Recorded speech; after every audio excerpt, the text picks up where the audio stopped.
ನಮಸ್ತೆ. ಹೊಸ ಮನೆ ಪೂಜೆ, ವಾಹನಗಳ ಪೂಜೆ ಮಾಡುವಾಗ ನೆಗೆಟಿವ್ ಎನರ್ಜಿ ಬರಬಾರ್ದು, ಯಾರ್ ಕಣ್ ಬೀಳ್ಬಾರ್ದು ಅಂತ ಬೂದ್ ಕುಂಬಳಕಾಯಿ ಹೊಡಿತೀವಿ. ಹಾಗಿದ್ರೆ ನಮ್ಮ ಬಾಡಿಯಲ್ಲಿರೋ ಟಾಕ್ಸಿನ್ ಹೊರ ಹಾಕ್ಲಿಕ್ಕೆ ಬೂದ್ ಕುಂಬಳಕಾಯಿ ಹೊಡಿಬಹುದಾ? ಖಂಡಿತ. ಒಡೆಯೋದಷ್ಟೇ ಅಲ್ಲ, ಅದ್ರ ಜ್ಯೂಸ್ ಮಾಡಿ ಕುಡಿದ್ರೆ ನಮ್ಮ ದೇಹದಲ್ಲಿರೋ ಟಾಕ್ಸಿನ್ ಅಂದ್ರೆ ಕಲ್ಮಶಗಳೆಲ್ಲ ದೂರ ಆಗತ್ತೆ. ಇದು ನಮ್ಮ ಬಾಡಿಯಲ್ಲಿ ಮ್ಯಾಜಿಕ್ ತರ ವರ್ಕ್ ಆಗತ್ತೆ. ಕೆಟ್ಟು ಹೋಗಿರ್ತಕ್ಕಂತಹ ನಮ್ಮ ಜೀವನ ಶೈಲಿಯಿಂದ ನಾವೆಲ್ಲ diabetes, BP, thyroid, cancer, asthma, PCOD, PCOS ಹೇಳ್ತಾ ಹೋದ್ರೆ ಲಿಸ್ಟ್ ಉದ್ದಾನೇ ಆಗತ್ತೆ. ಇದೆಲ್ಲದಕ್ಕೂ ಮ್ಯಾಜಿಕ್ ತರ ವರ್ಕ್ ಆಗೋದು ಬೂದ್ ಕುಂಬಳಕಾಯಿ ಜ್ಯೂಸ್.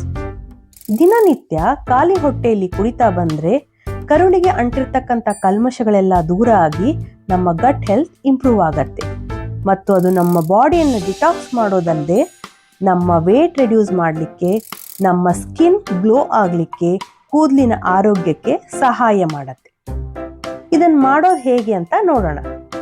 ಒಬ್ಬ ಮನುಷ್ಯನಿಗೆ 250 ಗ್ರಾಂ ಕುಂಬಳಕಾಯಿ ಬೇಕಾಗತ್ತೆ.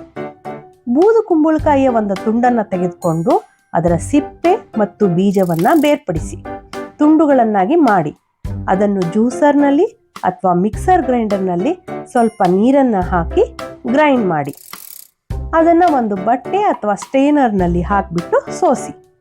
ಈಗ ನಿಮಗೆ ಪ್ಯೂರ್ ಬೂದ್ ಕುಂಬಳಕಾಯಿ ಜ್ಯೂಸ್ ಕುಡಿಲಿಕ್ಕೆ ಸಿದ್ಧ ಆಗತ್ತೆ.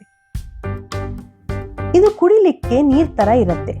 ಯಾವುದೇ ಹುಳಿ, ಕಹಿ, ಸಿಹಿ ಟೇಸ್ಟ್ ಇರೋದಿಲ್ಲ. ಇದನ್ನ ಕುಡಿದಾಗ ಕೆಲವೊಬ್ಬರಿಗೆ ಕೋಲ್ಡ್ ಆಗೋದು ಉಂಟು. ಅದಕ್ಕೆ ಜ್ಯೂಸ್ಗೆ ಸ್ವಲ್ಪ ಪೆಪ್ಪರ್ ಪೌಡರ್, ಶುಂಠಿಯನ್ನ ಸೇರಿಸಿ ಕುಡಿಯೋದ್ರಿಂದ ಬಾಡಿ ಕೋಲ್ಡ್ ಆಗಲ್ಲ. ಬೇಕಿದ್ರೆ ವಿಟಮಿನ್ ಸಿಗಾಗಿ ನೆಲ್ಲಿಕಾಯಿಯನ್ನು ಕೂಡ ಆಡ್ ಮಾಡಬಹುದು.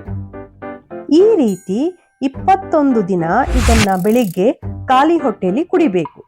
ಕುಡಿದ ಆದ ನಂತರ 1 ರಿಂದ 2 ಗಂಟೆಗಳ ಕಾಲ ಏನನ್ನು ತಿನ್ನಬಾರ್ದು. ಇನ್ನೊಂದು ವಿಚಾರ, ಈ ಜ್ಯೂಸ್ನ ಸಿಪ್ ಬೈ ಸಿಪ್ ಕುಡಿಬೇಕು ಮತ್ತು ಮಾಡಿದ 15 ನಿಮಿಷದ ಒಳಗೆ ಕುಡಿಬೇಕು. ಇಲ್ಲ ಅಂದ್ರೆ ಆಕ್ಸಿಡೈಸ್ ಆಗತ್ತೆ. ಇದು ನಮ್ಮ ಪ್ರಕೃತಿ ನಮಗೆ ನೀಡಿರ್ತಕ್ಕಂಥ ಒಂದು ವರದಾನ. ಇದನ್ನ ಎಷ್ಟು ಜನಕ್ಕೆ ಸಾಧ್ಯವೋ ಅಷ್ಟು ಜನಕ್ಕೆ ಶೇರ್ ಮಾಡಿ. ಆರೋಗ್ಯದ ಅಭಿಯಾನಕ್ಕೆ ಕೈ ಜೋಡಿಸಿ. ಸರ್ವೇ ಸಂತು ನಿರಾಮಯ.